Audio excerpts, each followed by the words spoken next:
যাচ্ছে।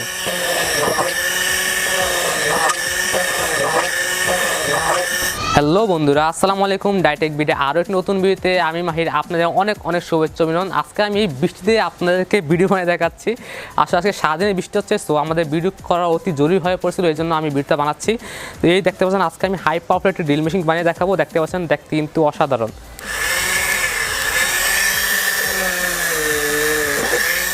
দেখতে পাচ্ছেন কত ইজিলি কিন্তু খুবই সুন্দর ড্রিল হয়ে গেল এরকম মোটা একটি কাঠ। সো আশা করি আপনার সম্পূর্ণ ভিডিওটি মশায় দেখবেন এবং বাসায় বসে এরকম একটি ড্রিল মেশিন বানাতে পারবেন রিচার্জেবল 12 ভোল্টের একটি রিচার্জেবল ড্রিল মেশিন। সো ভিডিওতে অবশ্যই একটি লাইক দেবেন এবং যারা এখন চ্যানেলটি সাবস্ক্রাইব করেন আপনি হিদে সাবস্ক্রাইব করেন, আর যারা অলরেডি সাবস্ক্রাইব করেন তাদেরকে অনেক অনেক ধন্যবাদ। তাই চলুন কথা বলে আজকে ভিডিও শুরু করা যাক। ফার্স্ট অফ অল আমাদের এরকম কিছু পিভিসি পাইপ প্রয়োজন, দেখতেই পাচ্ছেন এরকম কিছু পিভিসি পাইপ। আমি এগুলো আগে থেকে কাট করা ছিল আমার কাছে, আগে যেগুলো বানিয়েছিলাম এইগুলা। সো এই পিভিসি পাইপগুলো আমাদের প্রয়োজন, আপনারা কাট করে নেবেন আগে থেকে। তার আগে আমি এই পিভিসি পাইপটা একটু করে দেব।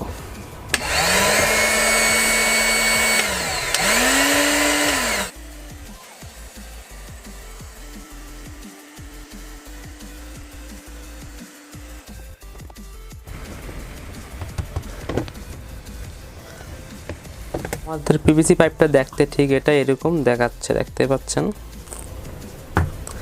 সো এখন আমাদের এরকম একটি বিএমএস সার্কিট প্রয়োজন, যেটা আপনার ব্যাটারিতে ইউজ করলে ব্যাটারিগুলো আপনাদের কয়েক বছর ভালো থাকে, কখনোই নষ্ট হয় না। এই বিএমএস সার্কিট বোর্ডটা ইউজ করলে এটা আমার কাছে 120 টাকার কাছে। আপনার এগুলো কোথায় পাবেন আমি সব কিছু বলে দিব, আপনার সম্পূর্ণ ভিডিও মনোযোগ রাখতে থাকুন। আমি যে ব্যাটারি পজিটিভ তার জয়েন দিয়ে নিয়েছি এবং হচ্ছে ব্যাটারির নেগেটিভ, এই যে ব্যাটারি নেগেটিভ এই পাশে আমরা একটি ব্যাটারি নেগেটিভ তার জয়েন দিয়ে নিয়েছি। অ্যান্ড হচ্ছে B1 আমরা একটা পজিটিভ এবং B2 তে আমরা একটি নেগেটিভ ওয়্যার জয়েন দিয়ে নিয়েছি। তাহলে আমরা এখন আমরা সরাসরি ব্যাটারিতে কানেক্ট করে দিব। এখন আমরা এরকম 3টি লিথিয়াম আয়ন ব্যাটারি নিয়েছি, যেগুলো পুরাতন ল্যাপটপ ব্যাটারি থেকে আমি খুলে নিয়েছি। 3টা 12 ভোল্ট করে নিয়েছি। আমি কীভাবে কানেক্ট করছি আপনারা দেখুন। এই যে এই পাশে পজিটিভ এবং এই পাশে নেগেটিভ, ঠিক আছে। আর এই যে ঠিক এইভাবে উল্টাবেন, ঠিক এই পাশে পজিটিভ আর এই পাশে নেগেটিভ। তাহলে কি হলো, এই যে এই পাশে একটা নেগেটিভ ওয়্যার যাবে, এই পাশে একটা পজিটিভ ওয়্যার যাবে, তাহলে আমাদের হয়ে গেল 12 ভোল্ট। এখন আমরা কী করবো, বিএমএস সার্কিটের যে পজিটিভ প্রান্তটি আছে আমরা এই যে ব্যাটারির 12 ভোল্টের পজিটিভ প্রান্তের সাথে সোল্ডারিং করে দেব এবং এটা উল্টাবো। এখন আমরা এই যে বিএমএস সার্কিটের যে নেগেটিভ পয়েন্টটি আছে, এই যে এই নেগেটিভ পয়েন্টে আমরা এই যে ঠিক এই পাশে ব্যাটারি নেগেটিভ পয়েন্টের সাথে সোল্ডারিং করে দেবো 12 ভোল্টের নেগেটিভ। এখন আমরা কি করব, যে B2 যে নেগেটিভ পয়েন্টটা আছে এটা আমরা এই যে এই পাশের এই যে নেগেটিভ পজিটিভ একসাথে জয়েন দিয়েছিলাম, ঠিক এটার সাথে আমরা সোল্ডারিং করে দেব। আমি সার্কিটের ডায়াগ্রামটা উপর দিয়ে দিব, আপনারা ওইখান থেকে দেখে নেবেন, তাহলে খুব ভালো হবে।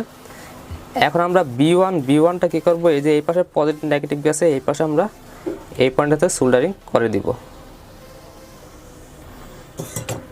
আমাদের বিএমএস সার্কিট বোর্ড জয়েন দেওয়া শেষ। আমি আবারও বলছি, আমি একটা ডায়াগ্রামটা দিয়ে দিব। এখন আমরা কী করবো, বিএমএস সার্কিট বোর্ডের যেটা P+ এবং P-, মানে একটা পাওয়ার ইনপুট, আর হচ্ছে আমরা এখানে দুটি করে তার জয়েন দিয়ে নেবো। একটা হচ্ছে ইনপুটের জন্য, আর একটা হচ্ছে মানে ব্যাটারি চার্জিংয়ের জন্য।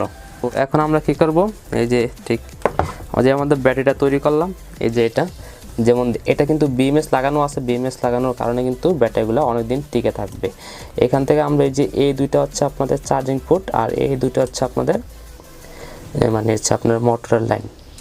সো আমরা কি করব, এটার ভিতরে আমরা আগে দেখি এটা মাপ মতো ঠিক আছে কিনা। হ্যাঁ, মাপ মতো ঠিক আছে। সো আমরা এখন সবগুলো তার এটাও ভিতরের দিকে ঢুকিয়ে নিব। আমি অনেক কষ্টে ব্যাটারিগুলো ভিতরে ঢুকিয়ে নিয়েছি, দেখতে পাচ্ছেন। এটার ভিতরে আমি দেখাতে পারিনি কীভাবে ঢুকালাম, বাট এটা অনেক কষ্ট হয়েছে আমার ঢুকাতে। এখন আমাদের এরকম একটি ডিসি মোটর প্রয়োজন। এটা হচ্ছে ডিসি 775 একটি মোটর, হাই স্পিড RPM একটি মোটর। এটা হচ্ছে 2100 RPM এর একটি মোটর। এটা আমার কাছে বাজার 450 টাকা রাখছে। এই দুইটা মোটর মধ্যে এটা আছে 450 টাকা, আর এটা রাখছে আমার কাছে 350 টাকা। তো 100 টাকার ডিফারেন্স, বাট দুইটাই কিন্তু অনেক ভালো। আমি ডিসি মোটরটাতে একটু দুইটা একটু সোল্ডারিং করে নিব। সো এখানে পজিটিভটাতে আমরা পজিটিভ তার সোল্ডারিং করে নিচ্ছি।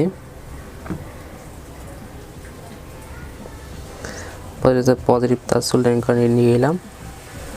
তারপর হচ্ছে নেগেটিভ তাতে আমরা নেগেটিভ তার সোল্ডারিং করে নিব। কি করব, এই যে এটা মোটরের ঠিক এটার জন্য আমি একটা জিনিস কাট করে নিয়েছি, এটা আমরা ঠিক এটা এভাবে আমরা ঢুকিয়ে দিব।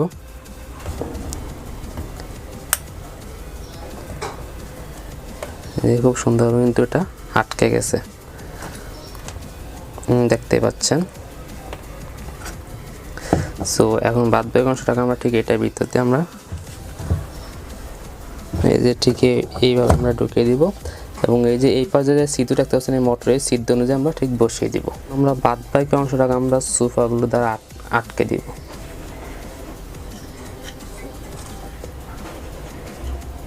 আমরা এই যে মোটর যে দুইটা তার আছে, এই দুইটা তার আমরা এই যে এই পাশে এই যে সুইচটা দিতে আমরা ঠিক এইভাবে আমরা বের করে নেব। বের করে নিয়ে আমরা এই যে ঠিক এটাকে এইভাবে আমরা সুফাগুলো দ্বারা আটকে দিব। তো আমি এই জায়গাটা একটু ঘষে নিয়েছি যাতে করে এটা লাগাতে যাতে সুবিধা হয়। আমি এই যে ব্যাটারি সবগুলো তার মধ্যে এই যে এই দুইটা তার আমরা এই পাশে যে ছিদ্র করছিলাম এই ছিদ্রে এই দিয়ে ঢুকিয়ে দিব, আর বাদ বাকি অংশগুলো আমরা তারপর আমরা ভিতরে ঢুকিয়ে নিব। আমি এই যে বাদ বাকি অংশটাকে ঠিক এইভাবে আমরা বের করে নিলাম সবগুলো তার, এবং এই পাশটা আমরা এখন সোল্ডারিং করে সুফাগুলো দ্বারা আটকে দিব। সরি গাইস, সোল্ডারিং না। আমরা এই যে লাল এমন সবুজ তারা মানে পজিটিভ আর নেগেটিভ দেখে আমরা এই যে এরকম একটা ডিসি জ্যাক নিব চার্জিংয়ের জন্য, ব্যাটারি চার্জিংয়ের জন্য। এই দুটি তারা আমরা একসাথে জয়েন দিয়ে নিচ্ছি।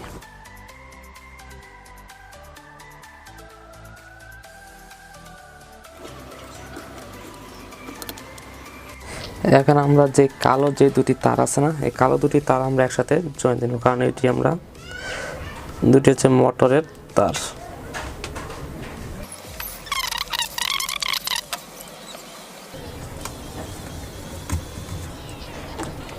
এখন আমরা এই যে সুইচের একটি প্রান্ত মতো আমরা এই যে সুইচের নেগেটিভ মানে মাঝখানের সাথে সোল্ডারিং করে দিলাম, এবং সুইচের আরেকটি প্রান্ত আমরা এই যে এই প্রান্ত সাথে সোল্ডারিং করে দিব। যখন আমি মোটর সুইচটা প্রেস করব তখন এখন আমাদের জাস্ট এই সাইডগুলো এবং এই পাশটা আমাদের অফ করা বাকি। বা তার জন্য আমরা কি করব, এই যে এরকম কিছু প্লাস্টিকের বোর্ড নিয়ে নিলাম, এবং এটা আমরা ঠিক এইগুলো আমরা কাট করে নিচ্ছি, এবং এটার মাপ অনুযায়ী আমরা এখন এটাকে ঠিক এইভাবে আমরা বসিয়ে দিব। সবগুলোর মাপ মতো আমরা বসিয়ে নিচ্ছি। আমি এক এক করে এখন প্লাস্টিক বোর্ডগুলো কাটার সাহায্যে কেটে নিচ্ছি। এগুলো কাটা একদম সোজা।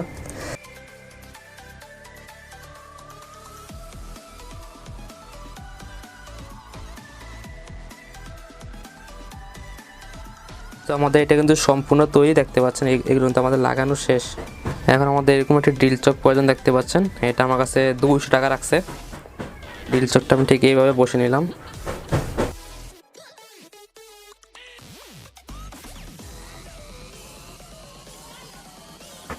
সো আমি এখন একটা ড্রিল বিট লাগিয়ে নিলাম। এখন আপনাদের বাইরে যে একটু পরীক্ষা করে দেখাবো এটা কেমন কাজ করে।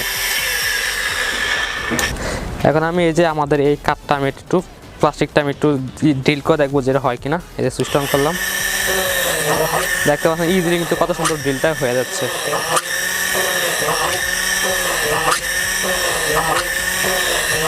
এটা ড্রিল করতে কোনো সেকেন্ডের দরকার হচ্ছে না, ডিরেক্ট দিবেন আর ড্রিল হয়ে যাবে, কোনো জাতও দেওয়া লাগতেছে না, অটোমেটিক রাখলে ড্রিলটা হয়ে যাচ্ছে। দেখতে পাচ্ছেন এই যে রাখতেছে আর ড্রিলটা হয়ে যাচ্ছে।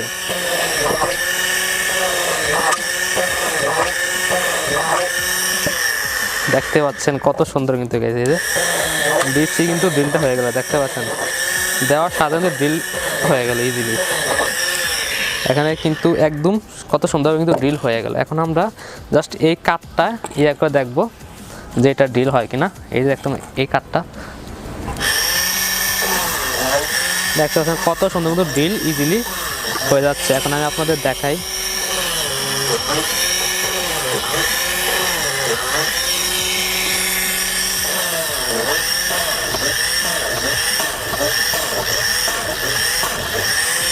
দেখতে পাচ্ছেন ড্রিলটা কিন্তু কত সুন্দর ইজিলি হয়ে গেল, কত সুন্দরভাবে দেখতে পাচ্ছেন ড্রিল। এটা কিন্তু খুবই পাওয়ারফুল একটি কিন্তু ড্রিল। এই দেখুন কাঠটা ইজিলি কিন্তু ড্রিল, ইজি কিন্তু ড্রিলটা করতে পারলাম। আমি বৃষ্টিতে বর্তমানে ভিডিও করছি, আশা করি আপনাদের ভিডিওটি ভালো লাগছে। যদি ভিডিওটি ভালো থাকে অবশ্যই চ্যানেলটিতে একটি সাবস্ক্রাইব করে পাওয়া থাকবে এরকম ইন্টারেস্টিং ভিডিও পাওয়ার জন্য, এবং ভিডিওতে অবশ্যই একটি লাইক দিয়ে দেবেন। তাহলে আজকের মতো এখানে বিদায় নিচ্ছি, দেখা হবে পরবর্তী কোনো এক নতুন ভিডিও। সেই পর্যন্ত সবাই সুস্থ থাকবেন, ভালো থাকবেন, খোদা হাফেজ। এই বৃষ্টি আসতে আসে।